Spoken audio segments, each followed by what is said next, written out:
Hello students, कैसे हैं आप लोग। आई होप कि आप सब अच्छे होंगे। आज काफ़ी दिन के बाद तुमसे मुलाकात हो रही है और आप सबका मैं एक बार फिर से शर्मा कोचिंग सेंटर में स्वागत करती हूँ। मैं आपकी अंजू मैम रोज़ की तरह पुलिस उत्तराखंड पुलिस कांस्टेबल भर्ती है तो हमने आपके लिए जो प्रयास किया था, कभी ब्लैक बोर्ड पे कभी धरातल पे जाके, आपको पता ही है बच्चों। और आई होप कि आपने काफ़ी स्टडी कर चुके होंगे आप और कुछ करने की तैयारी में लगे होंगे। तो आज मैं आपको फिर से ब्लैक बोर्ड पे लाई हूँ क्योंकि मैं चाहती हूँ कि अब जो हमारा सिलेबस बच गया उस सिलेबस को भी मैं आप तक पहुँचा सकूँ, और मेरा काम है आप तक पहुँचाना, आपका काम है उसे फॉलो करना। तो आज का जो है मेरा टॉपिक है बुग्याल का। जैसे आपको मैं पहले बता चुकी हूँ बेदनी बुग्याल के बारे में कि जो सबसे बड़ा बुग्याल है वो क्या है, बेदनी बुग्याल है, जो कि हमारे चमोली के रूपकुंड में, चमोली जिले के रूपकुंड स्थल पर स्थित है। रूपकुंड में पता होगा क्या होगा। रूपकुंड क्या है कि जब नंदा राजात यात्रा जाती है तो उस रास्ते पे वो रूपकुंड पड़ता है, जहाँ पर कि कहते हैं कि पार्वती माँ को कभी ये पता नहीं था कि उनकी सूरत कैसी है, वो बहुत सुंदर है, उन्हें खुद भी पता नहीं था कि वो सुंदर हैं। लेकिन जब एक दिन वो उस कुंड से अपना नहाने के लिए आई थी तो अचानक उन्होंने उस कुंड में देख लिया था अपना चेहरा, और ऐसे ही जब उनको देखा तो उनको लगा कि अरे मैं इतनी सुंदर हूँ, तो तब वो अपने बाल को संवारा करती थी वहाँ पर। ठीक है, तो ये सबसे बड़ा बुग्याल माना जाता है क्योंकि कहते हैं कि वहीं पर हमारे वेदों की रचना करने के लिए वो स्थान सबसे योग्य था। इसीलिए उस स्थान से शिव की यात्रा, जो भेड़ होती है, जो 4 सींग का भेड़ होता है, मेंढू होता है, उसको उसी रास्ते से कैलाश पर्वत तक पहुंचाया जाता है। तो वो बहुत ही पवित्र स्थान है जहाँ, जिसलिए उसको सबसे बड़ा नाम दिया गया है वेदनी। वेदनी मतलब वेदों की रचना करने वाला स्थान। ठीक है बच्चों, तो यहाँ तक तो आपको पता। अब मैं आपको कुछ और बुग्यालों के बारे में बताती हूँ, जैसे सतोपंथ। सतोपंथ हो गया, और आपका घस्तोली हो गया, रताकोण हो गया, और लक्ष्मीवन हो गया। अब सतोपंथ के बारे में क्या कहते हैं। सतोपंथ क्या है कि एक ऐसा स्थान है बद्रीनाथ से ऊपर, जो तिब्बत की तरफ को रास्ता जाता है, बद्रीनाथ से माणा की तरफ। तो सतोपंथ मतलब सत्य का रास्ता है वो। उस पर जो पांडव थे, कौरव पांडव, मैंने आपको बताया था द्रोणाचार्य के बारे में, अश्वत्थामा के बारे में। तो इसी सिलसिले में ये सतोपंथ जो है वो भी द्रोणाचार्य गुरु, कृपाचार्य गुरु, जो भी हमारे पांडव थे, 5 पांडव, जब लास्ट में जब ये सब उनको लगा कि हमने अपनों को मारकर बहुत बड़ा पाप कर लिया है, तो उस पंथ पर वो, उस रास्ते पे वो चल पड़े थे, और उसी रास्ते पर उनका अंत हुआ था। जहाँ तक माना जाता है कि जब आप लोग बद्रीनाथ जाते हो तो वहाँ पर जो वसुधारा है, वसुधारा के नीचे उन्होंने द्रौपदी की समाधि को बनाया था, ताकि कोई भी पुरुष उसे टच न कर सके, जीते जी और मरते दम तक, मरने के बाद भी वो पांचाली मानी जाए। तो ये सतोपंथ एक ऐसी जगह है जहाँ पर तुम्हें, जब तुम पैर रखोगे तो जहाँ पर पत्थर है वहाँ पे तुम्हें पानी नजर आएगा, और जहाँ पर पानी है वहाँ आपको पत्थर नजर आएगा। मतलब एक ये सस्पेंसिव रास्ता है, इस पर हर कोई नहीं चल सकता है। जो सत्य के मार्ग पर होगा वही इस रास्ते को पार कर सकता है। और वहीं से युधिष्ठिर को, धर्मराज युधिष्ठिर को स्वर्ग से विमान लेने आया था, और सारे पांडवों के मृतक के निशान आज भी वहां दिखाई देते हैं। अब है घस्तोली। घस्तोली और रसो, ये तो थोड़ा नॉर्मल बुग्याल है जहाँ पर भेड़ बकरियां चराई जाती हैं, जहाँ पर जो हमारे चरवाए हैं जाते हैं और अपनी भेड़ों को चराते हैं। और लक्ष्मी वन एक बहुत बड़ा वन है जहाँ पर कहते हैं कि जिस वन में लक्ष्मी निवास करती है, और वहाँ पर कुछ ऐसी आयुर्वेदिक दवाइयाँ हैं, आयुर्वेदिक हर्ब्स हैं, जिनसे लोग अच्छे होते हैं उन पत्तों से और उन दवाइयों से। तो उसको लक्ष्मी वन माना जाता है, माँ लक्ष्मी का वहाँ पर आशीर्वाद मिलता है। मतलब वही है, उस तरफ से ये बुग्याल जितने भी यहाँ पर देवी देवता निवास करते हैं, इसलिए इनको अपना नाम दिया गया इनके लिए। ठीक है, तो ये सभी बुग्याल आपको आएगा कि कहाँ स्थित है। तो ये चमोली के अंतिम माणा गांव में स्थित है। चमोली का सबसे अंतिम गांव है चाइना बॉर्डर पे माणा, जो तिब्बत के रास्ते, जहाँ से तिब्बत का रास्ता है, भीम पुल भी वहाँ पड़ता है। तिब्बत जाने के लिए भीम ने वहाँ पुल बनाया था, और एक बड़ा पत्थर वहाँ पे रखा गया था।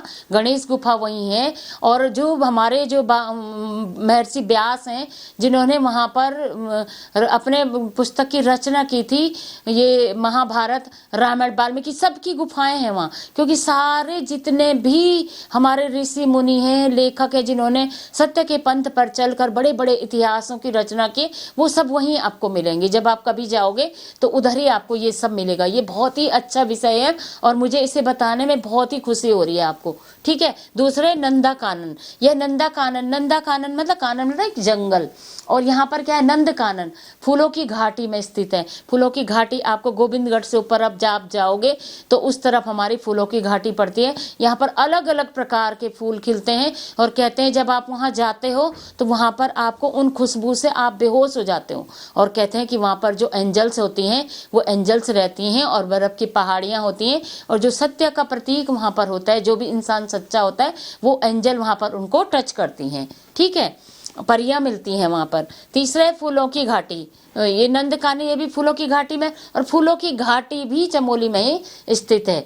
ठीक है, नंदकानन तो फूलों की घाटी के अंदर आसपास में है, और फूलों की घाटी, उस सारी घाटी का नाम वैली ऑफ फ्लावर जिसको कहते हैं, वो पूरा जोशीमठ और बद्रीनाथ मार्ग पर, मैंने आपको बताया चमोली में, जोशीमठ से लेके जब आप नरसिंह मंदिर से अंदर को जोशीमठ मार्ग पे जाओगे तो उसी बीच में आपको ये सब मिलेगा। ओली, ओली कहाँ है? चमोली से ऊपर सुनील गांव पड़ता है एक। चमोली से, यहाँ चमोली में जोशीमठ में जब आप ऊपर जाओगे जहाँ पर ITBP भी रहती है, और वहाँ पर एक गांव है, उन 2 गांव है, उन गांव का नाम मुझे ध्यान नहीं आ रहा, बट जो ओली है वहाँ पर क्या है, बर्फ़ की पहाड़ी है और इस पर स्कैनिंग होती है, बाहर से टूरिस्ट आते हैं, वहाँ पर हमारी फौज भी रहती है। जो हम एक वहाँ का जो अंतिम गांव है वो भी जोशीमठ की पहाड़ी का ओली अंतिम गांव है, उसके ऊपर फिर बुग्याल है, वहाँ कोई गांव नहीं है। ठीक है, तो ये भी बहुत अच्छा और रोमांचक स्थल है, पर्यटक स्थल है, और वहाँ पर जाने के लिए बहुत अच्छा है। ये सारे चमोली डिस्ट्रिक्ट में, इसलिए उसको दैवीय भूमि भी कहा जाता है। अब है क्वारी। क्वारी कहाँ पर है मैं आपको बताती हूँ। जब आप चमोली डिस्ट्रिक्ट, मेन चमोली जो है, गोपेश्वर चमोली से थोड़ा आगे जाके 2-3 किलोमीटर आगे जाके एक बिरही गांव पड़ता है जो पीपलकोटी से पीछे है और चमोली से आगे है, बीच में कम से कम 5-7 किलोमीटर का डिफरेंस है। वहां पर आपको एक बिरही गांव नजर आएगा। उस बिरही गांव में एक बार क्या हो गया था कि जब वहां पर बाढ़ आ गई थी, तो जो ये क्वारी बुग्याल है वहां से एक नदी, माना जाता कि वहां पर कुछ पाप हो रहा था, उस पाप के कारण जो बुग्याल था जहां पर देवी देवता निवास करते थे, उन्होंने वहां पर एक पहाड़ को, एक बादल के फटने से पूरा ही गांव डूब गया था। और वहां आज भी आप जाओगे तो आज भी आपको वो सारे लक्षण वहां पर दिखाई देंगे। क्वारी जिसे कहते हैं क्वारी, क्वारी मतलब कन्या, कोई माता वहाँ पे स्थित है जिनका जो देवियों का जो मैंने अब दुर्गा के रूप बताए थे, अभी मैंने वीडियो जो आपको अपलोड करी थी, ऐसी माताएं अलग अलग शक्तियां अलग अलग जगह पे रहती हैं। अगर इनके साथ कोई छेड़छाड़ करता है तो वो ही भूचाल और भूकंप और आपदाएं देती हैं। तो ऐसी बच्चों और भी हमारे पास बहुत है, जैसे कल्पनाथ है।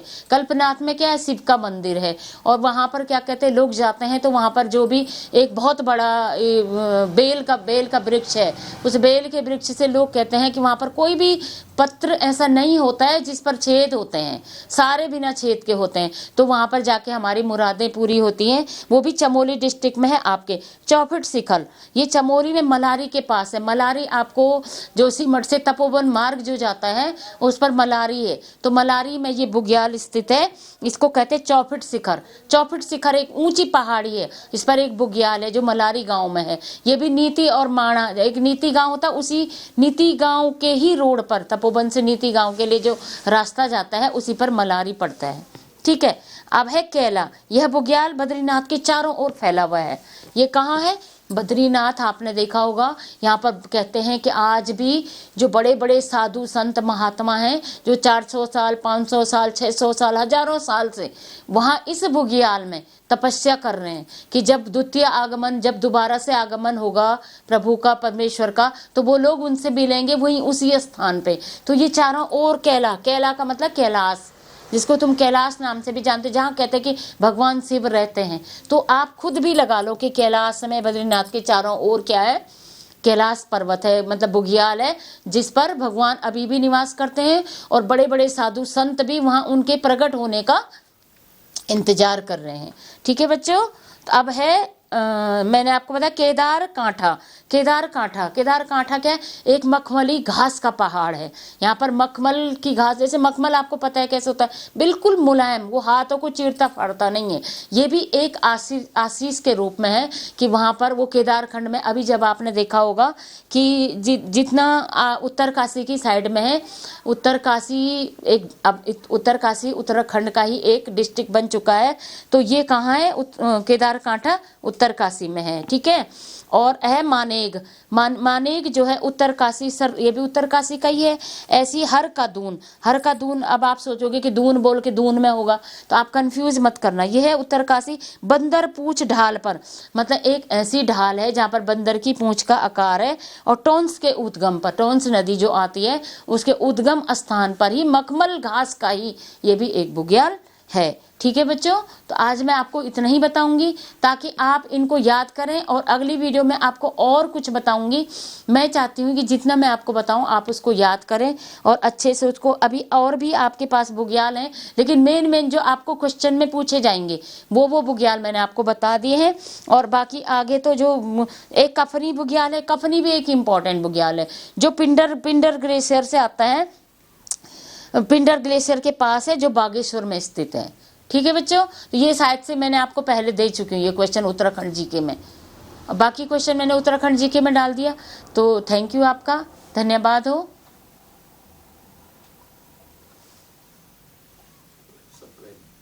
और आप लाइक सब्सक्राइब तो कर नहीं रहे, शायद आप भूल गए हैं।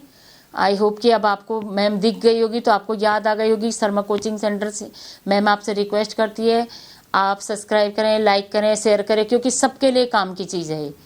Thank you.